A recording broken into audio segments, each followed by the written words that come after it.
Salut les makers, j'espère que vous vous portez bien lors dans cette vidéo, ça sera la dernière pour cette année. On va parler de Luban et d'une fonction qui a été rajoutée récemment et qui devrait en intéresser plus d'un.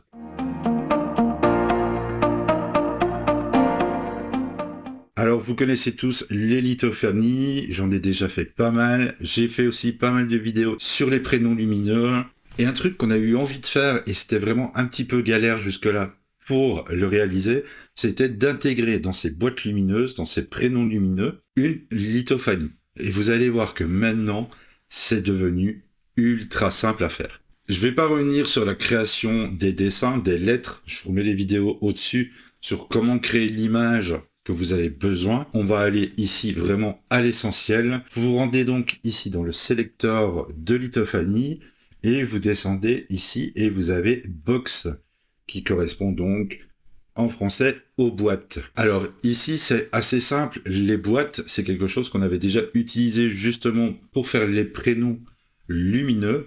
Eh bien maintenant on va pouvoir combiner le tout avec une lithophanie en sélectionnant dans un premier temps le template, donc c'est-à-dire la forme de notre objet. Je vous ai préparé ici 3 tests pour vous montrer comment ça fonctionne. Dans vos créations, vous avez le choix au niveau des lettres de les faire maintenant séparées comme celle-ci, ou alors de les coller. Je vais vous montrer avec le premier ce que ça donne quand les lettres sont séparées. On a ici donc, hop, les lettres qui sont placées, et comme vous voyez, on voit pas grand-chose, car de base, on a déjà choisi que le template. On va lui rajouter ici ce qu'on veut comme lithophanie. Je vais prendre le premier comme ceci. Voilà. Et on va pouvoir commencer à modifier les paramètres pour que les deux fonctionnent bien ensemble. On va évidemment changer la taille de notre fichier. On va l'agrandir. Je vais prendre par exemple ma plus grande machine qui a un plateau de 330. Donc je vais dire que je vais faire du 310. Et comme à son habitude, le X et le Y se changent tous les deux automatiquement. On peut voir déjà ici maintenant que notre litho a été intégré à l'intérieur de notre boîte, donc comme couvercle. On peut regarder ici avec la touche E qu'on a les boîtes en dessous et la litho qui vient ici au-dessus. Avec la touche R, on revient en arrière et on va pouvoir faire quelques petites modifications comme ici la partie la plus basse de notre litho et la partie la plus haute selon la capacité de votre machine. Résolution, donc c'est l'état du détail au niveau du rendu. Vous pouvez, si vraiment votre machine a un peu de mal, augmenter, voilà, comme ceci, la résolution, ça vous permettra de travailler un petit peu plus vite. Et quand vous êtes bon, vous redescendez à 0,1 pour avoir le rendu final. Le centre X et Y va vous permettre tout simplement de décaler votre image par rapport à son emplacement. Admettons ici que sur l'axe X, j'ai envie de déplacer un petit peu mon image vers la droite, je vais aller en positif. Ah, j'y ai peut-être été un petit peu fort, et vous voyez que votre image a été décalée vers la droite. Le photoscale, c'est la taille de l'agrandissement de l'image, donc elle va faire 1 pour remplir tout l'espace. Si vous diminuez, elle va se concentrer par exemple plus vers le centre, donc on a réduit en fait la taille de notre image, et inversement, on peut très bien agrandir pour rapprocher une zone particulière dans l'image au niveau de notre litho. La tolérance, c'est toujours la même chose, c'est l'espace que vous avez. Alors, je sais pas si vous allez bien le voir ici. J'essaie de me rapprocher au maximum. C'est l'écart qu'on a ici entre la boîte et la lithophanie. Si j'augmente celle-ci, vous allez voir, hop, vous avez un décalage de 0,5. Évidemment, passez en négatif, car si vous le faites en positif, ça va se rentrer un dans l'autre et vous n'arriverez jamais à rentrer votre lithophanie. Donc n'oubliez pas, c'est en négatif, 0,2, 0,3, ça va un peu dépendre de votre machine. Vous avez aussi la possibilité de choisir si vous voulez avoir des bords à votre litho et si celle-ci doit être foncée ou lumineuse. Donc là, elles sont en mode foncé. Si je le passe en lumineuse, voilà, la lumière passera à travers votre litho. Et vous pouvez évidemment décider de ne pas avoir de bordure du tout en la mettant à 0. Là, c'était pour des lettres séparées. Vous allez voir la même chose. Je vais juste changer le template et passer sur le template où les lettres sont collées l'une à l'autre. Je vais changer aussi, tant qu'à faire, la litho. Et idem, si vous regardez, vous avez votre boîte et votre litho.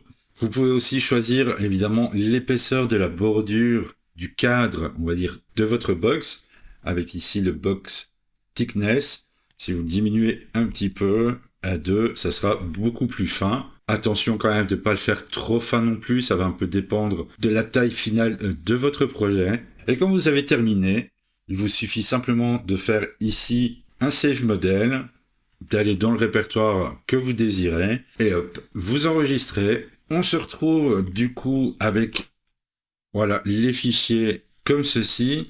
Vous avez la boîte complète, voilà comme ceci, qui est honnêtement sans grand intérêt, étant donné que là vous n'allez pas pouvoir passer vos lumières. Vous avez votre box comme ceci, où là évidemment il va falloir ne pas oublier de faire le petit trou pour passer votre câblage. Alors pour ça, avec 3D Builder, ça marche très très bien, c'est très rapide à faire. Vous venez ici créer un petit cylindre, on va modifier un petit peu sa taille, on va lui mettre du 5 mm par 5. Pour les lampes que je compte passer à l'intérieur, ça sera largement suffisant, mais n'oubliez pas d'adapter ça à votre éclairage. On vient un petit peu faire dépasser, hop, voilà, le cylindre comme ceci, et dans modifier, on fait soustraire. Et là, tout simplement, hop, on a notre trou qui est fait. Il nous reste juste ici à enregistrer. Voilà.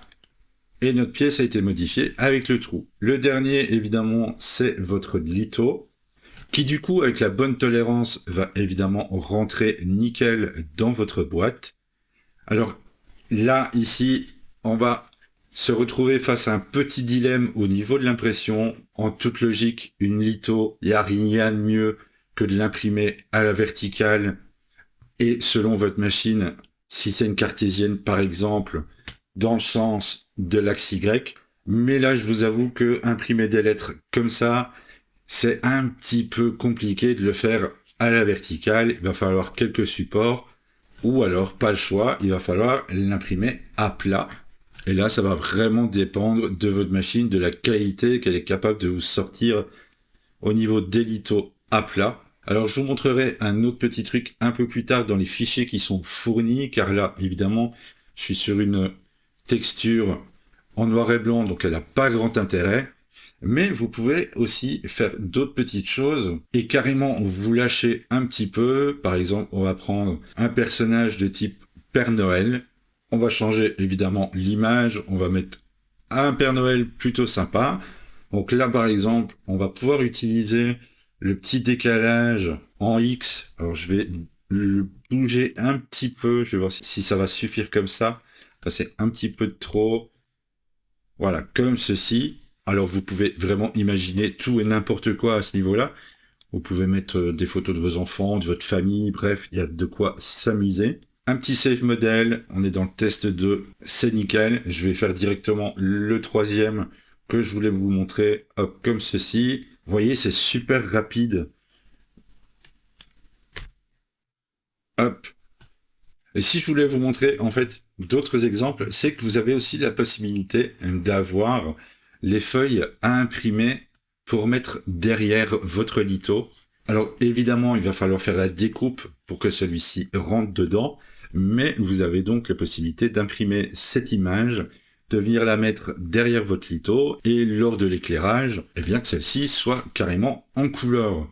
Je vous montre juste là la litho, hop, comme ceci. Et voyez, encore une fois, c'est quelque chose qui va peut-être être un peu compliqué à imprimer à la verticale. C'est à tenter. Ou alors à la limite, si vous avez une grosse machine résine, ça pourrait très très bien faire l'affaire. Mais en FDM, à la verticale, ça risque d'être chaud quand même. Idem pour le sapin, vous avez ici donc l'image à découper et à insérer derrière votre litho pour que celle-ci soit en couleur. Un petit dernier pour la route, je me suis amusé à le réaliser pour l'occasion. Il y a vraiment de quoi s'amuser avec cette nouvelle option qui a été rajoutée dans l'Uban. Je vais vous montrer du coup le résultat que ça donne une fois que c'est imprimé. Et vu que nous sommes à quelques jours des fêtes de fin d'année, eh bien pour clôturer cette vidéo, je tiens juste à vous souhaiter tous mes meilleurs vœux pour cette fin d'année et surtout que l'année qui va venir, qui va commencer, soit remplie de bonnes choses, santé, bonheur, tout ce que vous voulez. Je vais pas vous dire rendez-vous l'année prochaine, je vais faire comme d'habitude. Je vous dis à très bientôt dans une prochaine vidéo.